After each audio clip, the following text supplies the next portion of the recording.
Como anunció públicamente, regresó a Cuba.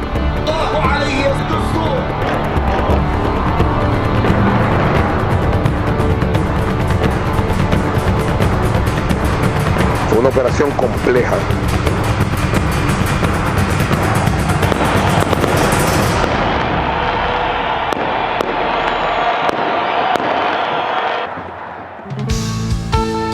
¿Cómo están? Como todos los sábados estamos aquí con ustedes para tratar de interpretar, comprender cómo y por qué el mundo gira al revés. Una noticia de hace unos minutos nada más: el Tribunal del Mar de Hamburgo determinó que Ghana tiene que liberar la fragata Libertad. Ahí vemos justamente las imágenes cuando se está leyendo la sentencia. Vamos a ver las implicancias respecto de este tema, porque justamente tenemos otro tema que está relacionado, que tiene que ver con tribunales internacionales, en este caso el CIADI. Le preparamos hoy un informe especial sobre el CIADI. Se van a llevar una sorpresa porque van a ver algunos países muy importantes que uno a priori diría, ¿están en el CIADI? ¿Respetan lo que dice el CIADI? No, ya van a ver que no.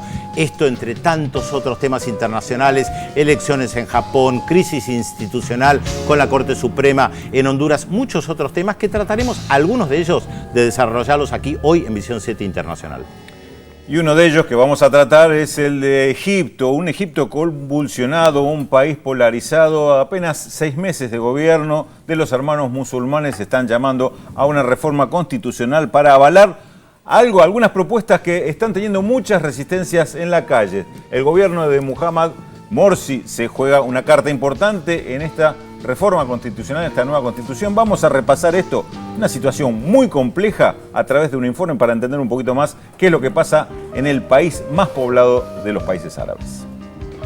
Y uno de los temas que más nos ocupa a los sudamericanos es la salud del presidente Hugo Chávez y también las elecciones que hay mañana en Venezuela. Hay elecciones a gobernador. Son determinantes, por supuesto, para ver cómo queda el mapa político de Venezuela. Y después están todas las preguntas que nos hacemos. ¿Qué pasa si el presidente no puede asumir el 10 de enero? ¿Qué pasa si tiene que llamar a elecciones nuevamente? Bueno, para contestar todos estos interrogantes, invitamos al escritor y periodista Modesto Emilio Guerrero, que va a estar hoy acá con nosotros. Y le decíamos, anticipaba recién Pedro, la resolución del Tribunal de Hamburgo que resolvió. El Tribunal Internacional del Derecho del Mar, con sede en Hamburgo, dictaminó la liberación de la fragata Libertad, dando la justificación o los argumentos con el razonamiento que había presentado Argentina. Se trata de un buque de guerra, no se trata de un buque comercial. Estaba retenido, recordemos, desde el 2 de octubre en Ghana por una medida judicial impuesta después de un reclamo de una demanda de fondos buitre que pretendía embargar esto, como bien argentino, para poder cobrar o reclamando el cobro de la deuda que señalan que tiene Argentina con ellos por los bonos en default. La lectura del fallo la realizó el presidente del tribunal, el japonés Shunji Yanai. Dio cuenta de las distintas instancias de reclamo y negociación que establecieron ambos países desde octubre pasado. Repasó las distintas instancias por las que pasó la situación de la fragata, pero finalmente planteó que había un perjuicio enorme para Argentina por esta situación de retención de la fragata, de un patrimonio que tiene que ver con una situación de soberanía de Argentina, no sobre un bien comercial embargable como pretendía este fondo buitre que había presentado la demanda y cómo le había dado la razón la justicia de Ghana. Está por venir, tienen que venir antes del 22 de diciembre y ya estarían viajando oficiales y suboficiales a Ghana para volver con la fragata hacia la Argentina. Ya nos cuenta Alejandro el primer informe que vamos a ver en esta edición. Exactamente, Rulo, y creado a instancias de los países centrales, el Tribunal del CIADI hoy cobra relevancia ante el reclamo de Repsol a la Argentina.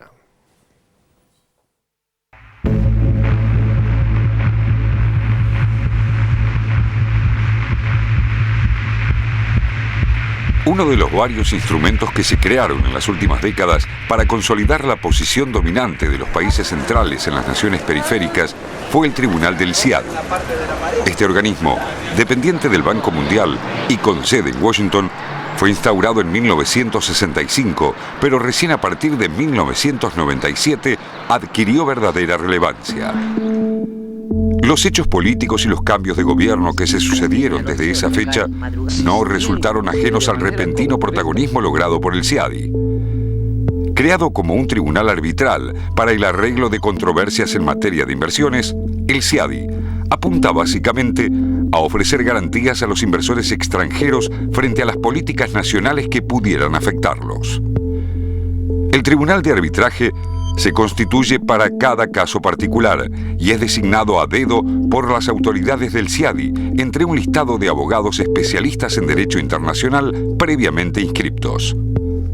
Estos abogados pueden, a su vez, ser los defensores de multinacionales en otras causas. Pese a esta desprolijidad, los árbitros designados no pueden ser recusados.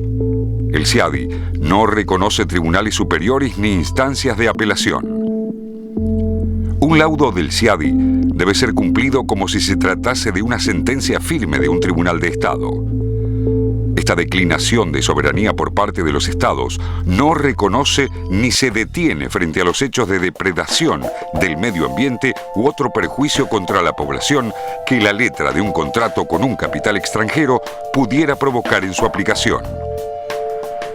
Un caso reciente es el de la demanda de Philip Morris contra Uruguay, como consecuencia de la medida aplicada por ese país para combatir la adicción al tabaco. Las resoluciones del Estado uruguayo buscaban poner en línea la legislación nacional con un convenio de la Organización Mundial de la Salud. Sin embargo, Philip Morris demandó a Uruguay por $2.000 millones, argumentando que las medidas afectaban sus intereses. El convenio del CIADI está vigente desde 1965, pero hasta 1971 no se registró ninguna demanda. Entre 1972 y 1996 no se superaron las 4 demandas por año, pero entre 1997 y 2002 las presentaciones nunca bajaron de 10 anuales. A partir de 2003 y hasta 2011, en ningún año se registraron menos de 20 demandas. El incremento de las controversias se corresponde con el inicio del post-neoliberalismo en la región y el cuestionamiento a las reglas anteriormente vigentes. De un total de 369 demandas recibidas en el CIADI desde su creación hace 47 años, 331 ingresaron en los últimos 15 años. El 59% de las denuncias tuvieron por destinatario un país latinoamericano. Solo el 9% afectó al norte occidental. Por el contrario, el 91% de los inversores extranjeros que denuncian tienen su origen en países del norte. La mayoría de las denuncias se basan en los tratados bilaterales de inversión, que usualmente vinculan a un país con empresas multinacionales poderosas con otro país poco desarrollado necesitado de inversiones. Estos tratados obligan al país receptor de la inversión extranjera a eliminar los controles de capitales y reconoce la jurisdicción de tribunales extranjeros para resolver controversias. Durante la etapa de predominio neoliberal en América Latina, desde fines de los 70 hasta finales de los 90, se firmaron más de 2.600 tratados bilaterales de inversión, que a su vez fueron la base de los contratos con los que se ejecutaron las privatizaciones. No es casual que el cambio de políticas en Ecuador, Bolivia, Venezuela y Argentina hayan sido el disparador de las demandas de las multinacionales contra estos países en el CIADI. Sin embargo, Brasil nunca adhirió al CIADI. Tampoco México, lo que no les impidió ser los dos mayores receptores de inversión extranjera en la región. En 2007, ya con Evo Morales en la presidencia, Bolivia denunció a la convención del CIADI como paso previo a su retiro. Ecuador, con Rafael Correa al frente, siguió el mismo camino en 2009, que imitó Hugo Chávez desde Venezuela en enero de 2012. Cuando en toda la región latinoamericana un nuevo modelo de gestión estatal y de crecimiento económico busca abrirse camino, la sombra de los tribunales del CIADI sigue siendo una amenaza, ya que los mismos depredadores de recursos en los 90 están todavía deseosos de obtener jugosas indemnizaciones por haber sido obligados a soltar la presa. estaba viendo el informe, Raúl, y me asombró mucho esto de México y Brasil que no están en el CIADI. ¿Y cómo se utiliza desde el establishment, no solamente económico, sino comunicadores sociales, periodistas, economistas, con esta amenaza permanente que si uno no está en determinados organismos, es casi como el fin del mundo? En el informe vos decías, porque lo redactaste vos, México, Brasil no están en el CIADI, y sin embargo reciben inversiones extranjeras, porque siempre la amenaza es, si uno no está en, puntos suspensivos, podría ser el CIADI o algún que otro organismo, no van a llegar las inversiones extranjeras. Entonces, ¿cuánto hay de chantaje ideológico y cuánto hay de realidad? Sí, el argumento que vos planteás es el argumento central que se ha utilizado y explícitamente. O aceptamos estas reglas o quedamos fuera del mundo, se decía hace una década y media atrás, recordemos, o un poco de tiempo más también. Y lo de Brasil y México no solo reciben inversiones, sino que son los dos países que más inversiones extranjeras reciben, y no estando en el CIADI. Quiere decir que esta regla, por lo menos, no es mecánica, no es matemática, que si no estás, no recibís inversiones. Esto es cierto, fue parte de un chantaje que se utilizó durante muchos años, sobre todo los años de reinado neoliberal en la región, y era el planteo de que si no hacías esto quedabas afuera del desarrollo, quedabas afuera de los avances tecnológicos, quedabas afuera de las posibilidades de consumo. De crecimiento. Y entonces eso era una cuestión de que o se aceptaba esta verdad única, como se planteaba el neoliberalismo, o te autocondenabas. Bueno, la realidad de la práctica demostró otra cosa, y hoy la seguimos viviendo. Esta realidad de que cuando se cambian estas políticas aparece un organismo internacional absolutamente arbitrario en las condiciones en que funciona, y se está utilizando contra los países que justamente han logrado romper esas reglas y en favor de los capitales que durante mucho tiempo se aprovecharon de esas reglas y de esas condiciones. Yo quisiera saber una cosa, Rulo, para aceptar para aceptar que nuestro país, por ejemplo, esté en el CIADI, ¿hubo que hacer cambios a la legislación? ¿Hubo un planteo en el Congreso, por ejemplo? Sí, yo creo, bueno, en nuestros países, en la mayoría, estos son parte de tratados internacionales que requieren de una aprobación legislativa, digamos. ¿Fueron en la época del neoliberalismo? Claro, porque recordemos un punto que quizás no estaba suficientemente aclarado en el informe. El CIADI se crea en el año 65, pero la adhesión al CIADI es posterior y la va tomando, la va decidiendo cada país en el momento que considera que este acuerdo o este marco le era beneficioso. La mayoría de los países de la región que terminaron aceptándolo lo hicieron a partir de la década del 70 y sobre todo en la década del 80, que fueron el momento en que empezó a aparecer esto que decía Pedro. Las privatizaciones también. Claro, que empieza a aparecer este argumento. Necesitamos esta herramienta, este instrumento, este marco para poder atraer con los aspectos jurídicos totalmente planteados en estos términos, atraer las inversiones que necesita el país. Entonces esas adhesiones se fueron haciendo, casi todas ellas, yo, por no decir todas, yo no conozco ningún caso en contrario, pero todas han pasado por los congresos de los países que aprueban este tipo de incorporación del país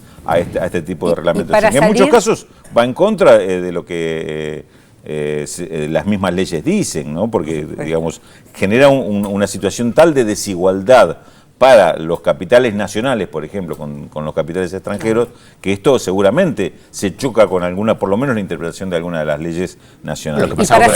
¿Y para salir cómo es? También en principio, el trámite de salida, lo que se está viendo en países que han resuelto la salida, como nombrábamos en el informe, Bolivia, Ecuador, Venezuela, es un planteo que hace el Poder Ejecutivo y debe pasar por el Congreso para tener la aprobación o el apoyo legislativo a esta decisión de salida. Hacer la denuncia, en principio, del tratado internacionalmente, argumentando por qué se considera una situación de injusticia o de perjuicio para el país estar en el tratado, y a partir de ahí se resuelve no la destrucción del tratado, sino la salida como miembro del país, la renuncia como te desasociás, digamos. Exactamente, pero para esto, con el mismo sentido que se necesita un acuerdo legislativo para adherir a un tratado internacional, en el mismo sentido que supongo. ¿Y el CIADI puede no aceptar o, digamos, qué reacción hay del otro lado? Yo creo que la reacción puede ser argumental, me parece. La decisión me parece que en todos los casos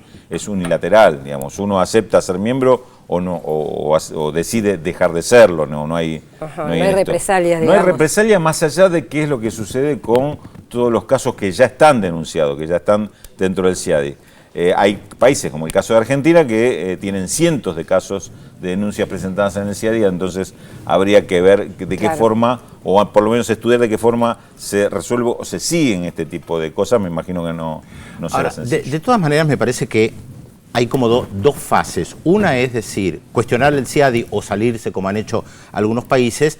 La otra es cómo construís alternativas jurídicas, políticas, económicas que permitan, en el caso, por ejemplo, de América del Sur, ya no hablo tanto de América Latina, pero principalmente América del Sur, de construir instrumentos alternativos que te permitan dar fuerza, que no te quedes tan desamparado. Pienso, por ejemplo, en el Banco del Sur, la dificultad que hay todavía en poner en pie algo que te permite a quitarte esos lastres que tenés por diversos lugares que te van atando.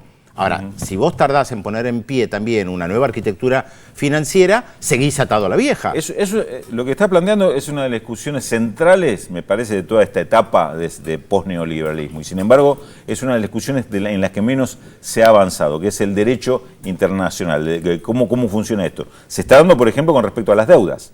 ¿Qué pasa con la deuda de los países, con la declaración de default por imposibilidad de pago, no por una decisión de no pago, y cómo se dan los mecanismos, por ejemplo, de canje como hicieron algunos países, lo que está sucediendo hoy en Grecia vuelve a plantear también el tema, la extorsión que significa sobre los países deudores algún tipo de política, como también se está dando también en Europa con Grecia. Esto está planteado una discusión, porque el derecho internacional hasta ahora avala este tipo de presiones. Es decir, acá se necesita un cambio muy profundo y bueno, ahí es donde aparecen las alternativas o de generar instituciones diferentes, si ya no se puede reformar las que existen, que este es uno de los planteos centrales, y por otra parte resolver que en derecho internacional hay ciertas cuestiones que deberían volver a respetarse. La soberanía de los países está muy afectada, muy perjudicada por este tipo de tratados que en todos los casos, como el CIADI, como hoy lo estábamos viendo con el tema de la fragata,